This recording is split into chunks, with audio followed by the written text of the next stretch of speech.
I'm Jon Parsons. This is a presentation based on my new book, COVID-19 and Ethics in Canada, The Failure of Common Decency. In this presentation, I'm going to give an overview of the book and some of the main lines of the argument. By way of introduction, I am a Newfoundlander who is living in Ontario. During the first year and a half of the pandemic, I was in Toronto, and for the 6 months of the pandemic up until now, up until the 2 year point or so, I have been living in Kitchener. I am an academic by training. I have worked in literature and studied in fields like resistance studies, disability studies, and applied ethics. And I've also worked as a journalist for some 10 years. I've published with the Independent, Newfoundland and Labrador, with Ricochet, with the Tyee, and with CBC as well. So part of my interest as a researcher and a writer is in public academia. And what that means is that I try to work with academic materials or academic concepts in a public discourse or in the public sphere. So in this case, I'm interested in ethics, which is, of course, a form of philosophy, and about the way that ethics functions in public and about communicating ethics to a public audience. So I began writing this book in March of 2020. Now, it didn't start out as a book, it started out as a series of articles that I wrote for Ricochet, which is a Canadian independent media outlet. And I published some 10 articles or so with Ricochet, and they sort of became the foundation for what later became this book. Now, March 2020, when the pandemic was sort of first announced by the WHO and declared, was a really uncertain time here in Canada, and there was obviously a lot of anxiety, and people just didn't really know what was going to happen. And so at that time, I set out to write about ethics, as I say, through a series of brief articles for a public audience. And what I was trying to write about was the kind of values and the kind of collective care, or the ethics of collective care, as I call it, that I thought would have been really helpful throughout the pandemic. So my goal was to write things that people could quickly read and hopefully then apply to their everyday lives. Now, much of the pandemic story has been told through the lens of data and numbers, graphs, charts, case counts, death counts, hospitalizations. Everything has been, for the most part, through data. Now, this makes good sense, of course, because we need to have the data in order to understand what's happening and in order to make decisions about a lot of things, the lockdowns and what precautions are necessary, or all sorts of things we need data for. But I found that, and this was the case early in the pandemic, and I believe throughout the whole thing up until today, that the focus on data has overwhelmed other voices that may have been helpful or important throughout the pandemic. Some of those voices are those of philosophers and humanists and social scientists. So once again, that was where I tried to step into the conversation and I tried to step into the public discourse, was through this lens of applied ethics. And rather than just focusing on the numbers, my goal was to try to speak about the ethical components and the value and the morality as it applied to the pandemic.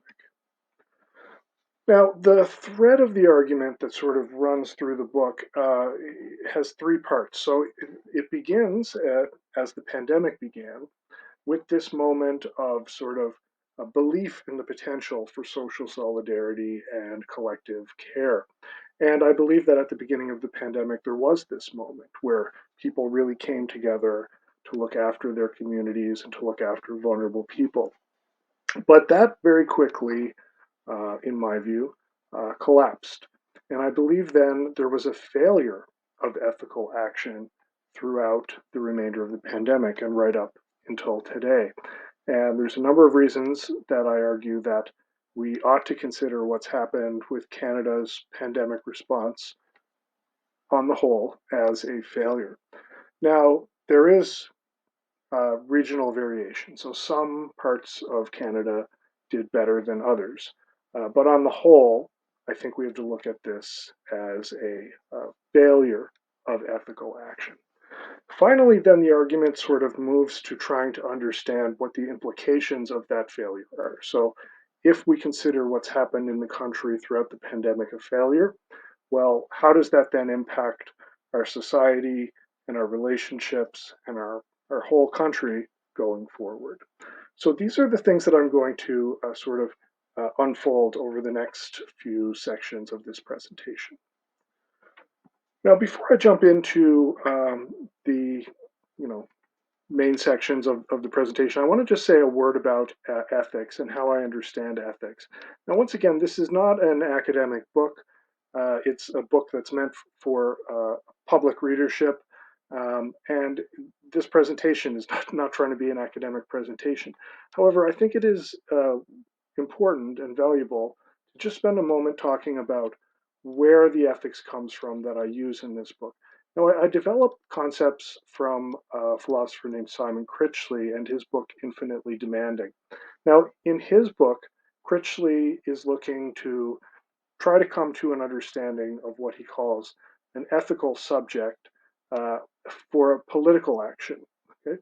My own work then takes Critchley's understanding of the ethical subject and applies it to the pandemic. Now, a few categories that Critchley comes up with for various kinds of subjectivity that I think are helpful and illustrative of the pandemic and the different kinds of ways that people responded to it are passive nihilism, active nihilism, and ethical subjectivity. Passive nihilism is a person who, or a subjectivity, who perceives the world around them in chaos and recognizes that there's not an awful lot they can do to make a huge difference as an individual. And seeing that, they turn inward and they focus on themselves. So the passive nihilist is the person who really wants to go out to brunch in the pandemic, or who really needs to get their hair cut, or who wants to go on holidays, or who wants their creature comforts. And this is most important. So passive nihilism is a kind of hedonism. Okay, so the focus on the self and what I want as an individual. So it's a focus on me. Now, active nihilism is also a subjectivity that recognizes the world around it in chaos and recognizes that there's little that can be done to fix the situation as an individual.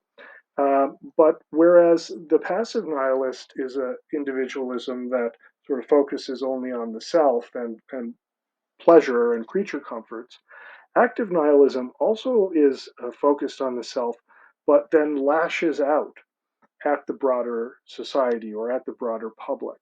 So in the pandemic, we see active nihilism in the forms of anti mandate protests, anti vaccine protests, people protesting at hospitals. So people who sabotage uh, any attempt to do anything about the pandemic. So these are the two nihilistic subjectivities. Opposed to that, or contrasting to that, is what I call and what Critchley defines as ethical subjectivity. So, in the context of the pandemic, the ethical subject recognizes, in fact, the same things that the passive nihilist and the active nihilist recognize. They recognize that the world around them is in chaos and that no response that they you know, can do individually is going to make any huge difference, but they try anyways.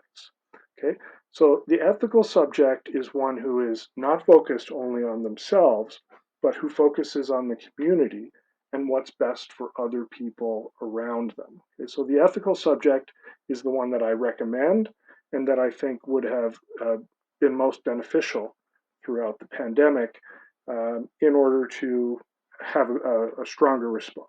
Okay, so just to make the point as well that it's not about blaming people or saying people are good or bad to do this kind of applied ethics. So this is a story of imperfect people who were put in a difficult situation and did the best that they could, or did what they felt was right from their own context and from their own lives. Okay, so I'm not saying that people who acted in the ways that I call ethical are heroes, and I'm not saying that the people who um, replied or responded to the pandemic through these various kinds of nihilism are bad people. So and this is not a statement either on human nature. So it's not to say that people are one way always and that's it, as though this was inevitable. I see people as having the capacity to do better, okay, or to do better next time. So this is just a word on the ethical framework for the book. So now back to the sort of timeline and the unfolding of the pandemic, and really that's what the book does. It tracks the unfolding of the pandemic right from March 2020 up until um, March of 2022. So it tracks that first 2 year time period of the pandemic.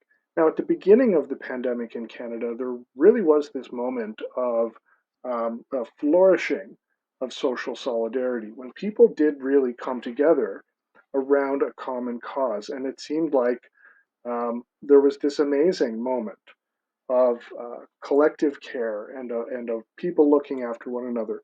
And it manifested in all kinds of interesting ways, with people literally singing from their rooftops and going out into the street, banging on pots and pans, cheering on healthcare workers, getting up in the morning to clap as healthcare workers would go into the hospitals or into their jobs. It also existed in many mutual aid networks that sprung up all across the country so that people could facilitate a process of looking after one another.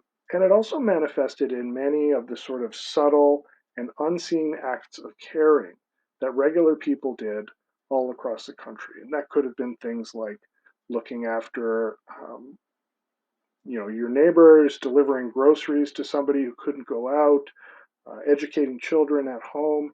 So all the things that people did to sort of look after one another. There was a great sort of flourishing of this social solidarity at the very beginning of the pandemic.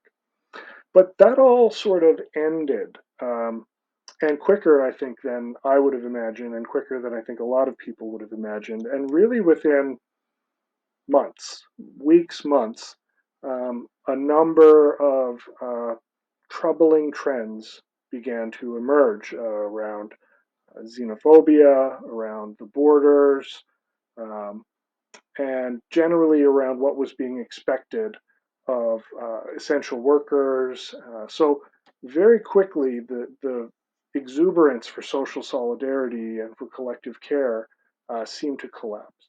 Now, some of the reasons that I argue that this happened, once again, it's not because people are bad human beings or bad by human nature, but because of the context within which they find themselves. And that is a context that is framed by particular political, economic, and social systems. Okay? We also live in a society that is highly individualistic here in Canada. And that is perhaps not equipping us with the tools that we need for a moment where collective care and collective attitudes are the ones that will be most helpful. At one point in the book, I note that those who have never experienced social solidarity are ill equipped to enact it. Now, here is a list of what I call the catalog of failure. So these are the various ways that I think failure was expressed through the pandemic. And once again, this began fairly early in the pandemic and has continued to today in many respects. First of all, just the sheer number of people who have died. As of March 2022, that number was over 37,000, which is 1 in 1,000 people in the country, or a little more than 1 in 1,000 people in the country. There are some indications, research that's been done that shows that this number for deaths is likely twice what the official recorded figure is in terms of excess deaths that have happened during the years of the pandemic. Now, the people who have borne the brunt of the pandemic are also part of the reason that I think this needs to be categorized as a failure because they're some of the most vulnerable people in our society. So, older adults, and especially older adults who were in residential care facilities, accounted for more than half of the pandemic deaths. Children bore the brunt of the pandemic with respect to the way that their lives were disrupted, their educations were disrupted. People with disabilities died and were infected in much higher numbers than the general population. Racialized communities, indigenous communities also bore a disproportionate share of the impacts of the pandemic. Working class communities and people experiencing homelessness, it's true in that case as well. And there's research that's been done for all of this. It's publicly available data, and of course, it's cited in the book. Other things in the right column here that contribute to this catalog of failure. Vaccine nationalism, so the way that the Canadian state was one of the worst hoarders of vaccines in the entire world. Vaccine inequity, the way that the vaccine rollout happened in the country, which communities were vaccinated first, very often the most wealthy communities, and which communities were left aside, very often the poorest communities. It's a huge failure of leadership on the part of many provinces and the federal government. Once again, this is not across the board. There's a great deal of regional variation. Uh, but overall, one has to say that many of the political leaders in this country, many of the health leaders even in this country, failed to make the correct decision over and over again and prioritized particular types of interest ahead of the well being of the population.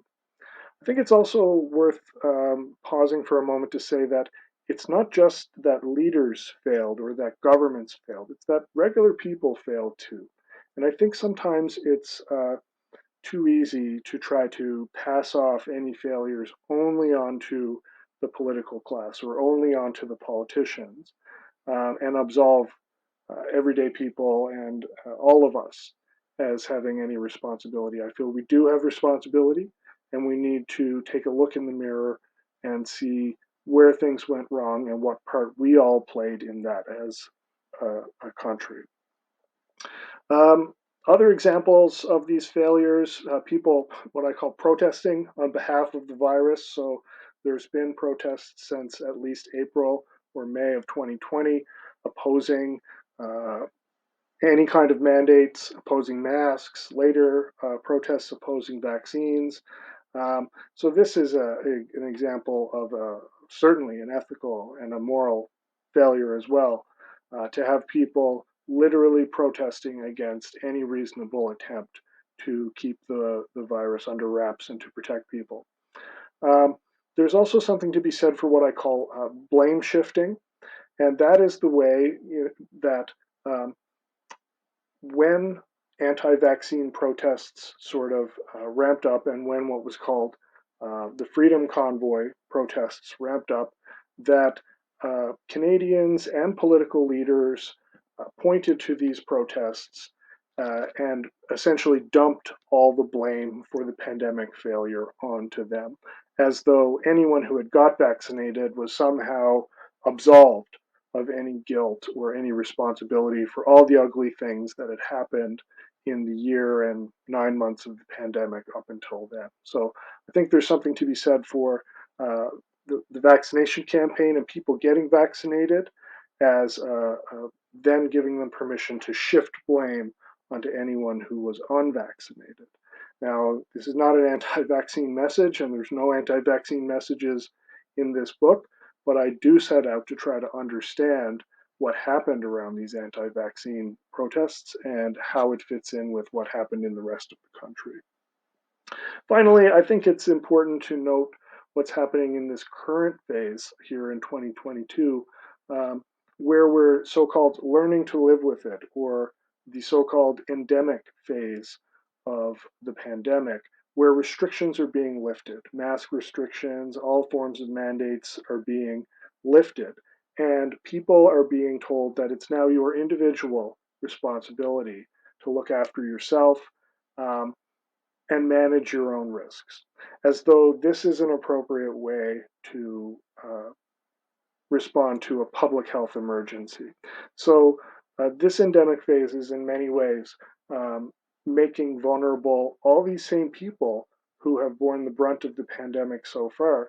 It's making them vulnerable once again. So, putting them in situations where older adults, people with disabilities are being excluded from society, or if they participate in society, are being put at risk because other people are now not taking any of the precautions that would help keep them safe.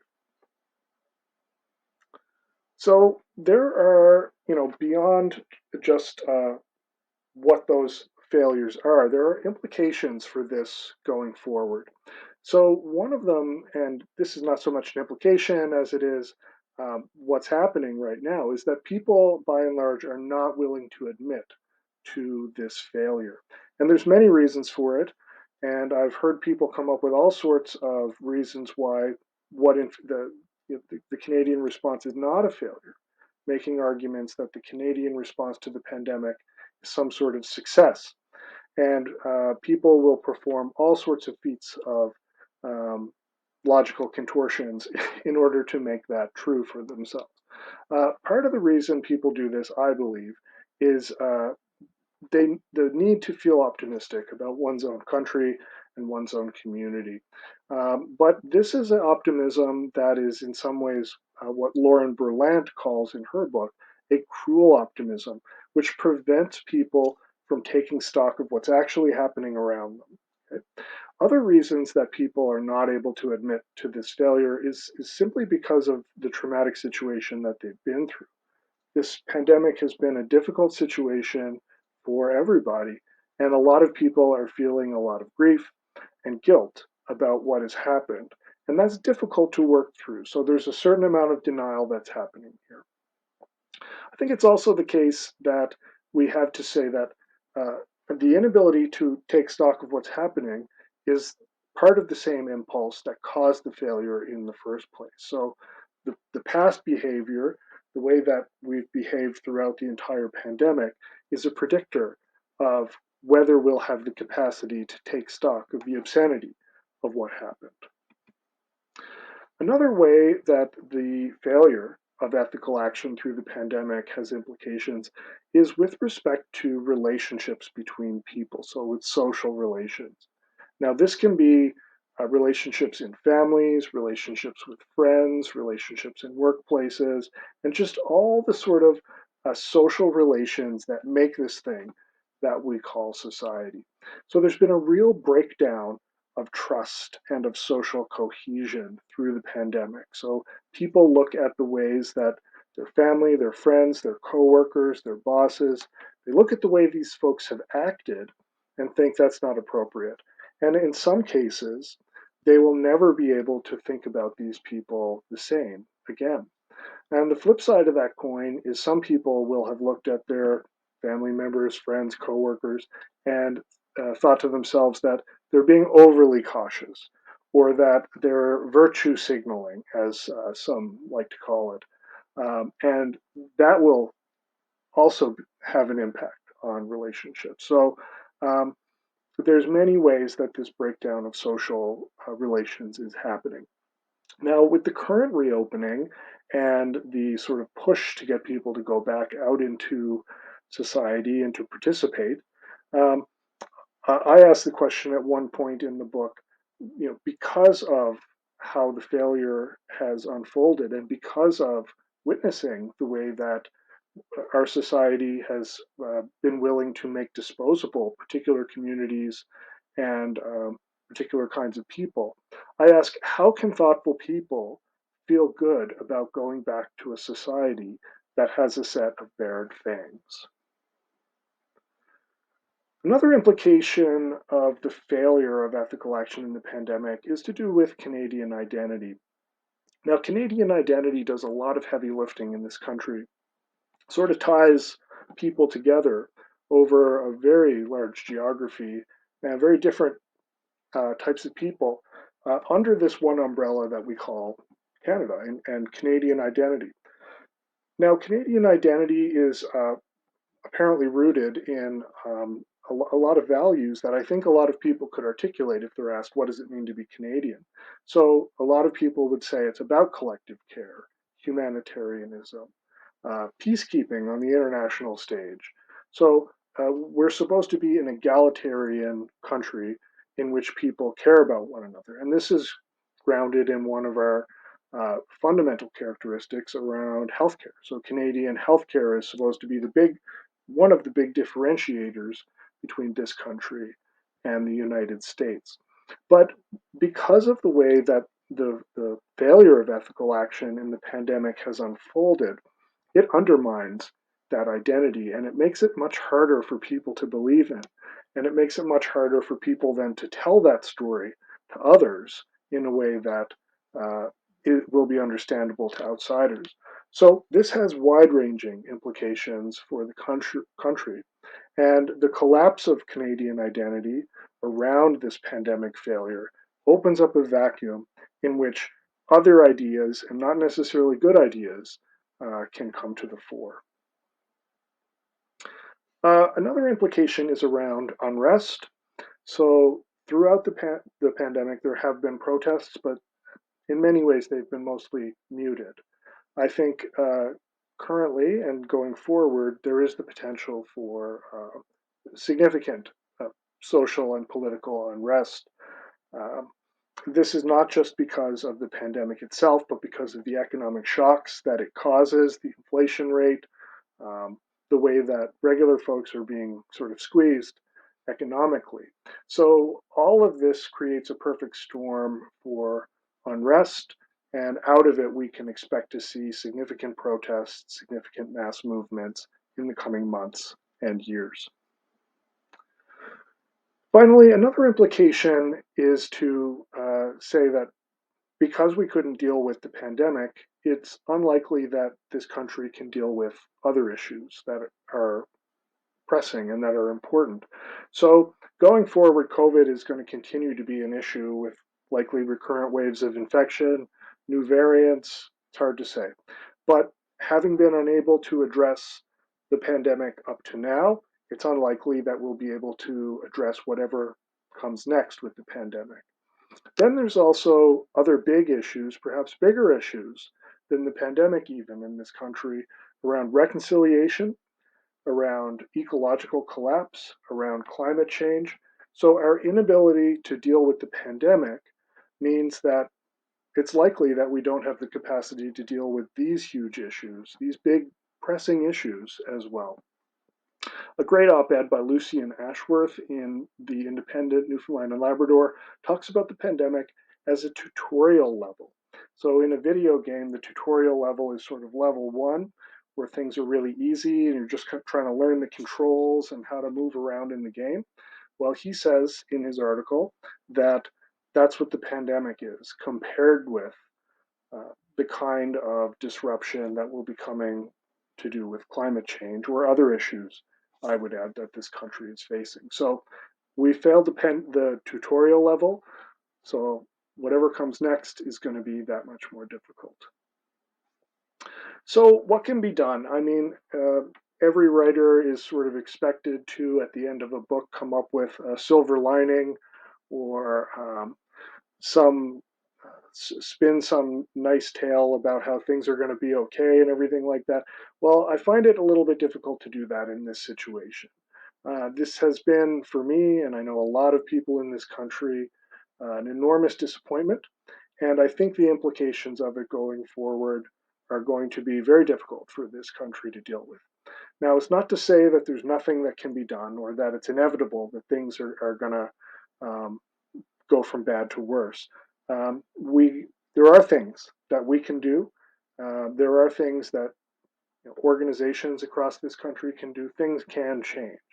So that's perhaps, if there is any message coming out of this, it's that we ought to try to learn from what's happened from the pandemic uh, if we want to do something about whatever comes next. So the next pandemic or the next big issue that this country has to deal with, and there will be a next big issue. So, one thing that I call for is a movement of principled ethical action. So this is getting involved in organizations that have the kind of values and that have the kind of ethics of collective care that's going to make a difference in this country and in our communities and globally going forward. So at the very close of the book, this is the last sentence of it, I say that in the situation like the one we face in Canada, ethical action is a form of resistance, and resistance is the only ethical option, even if there is little hope any good will come of it. You can connect with me on jonparsons.ca, or you can find me on Twitter at JWPNFLD. The book, COVID-19 and Ethics in Canada, is available through all major online booksellers.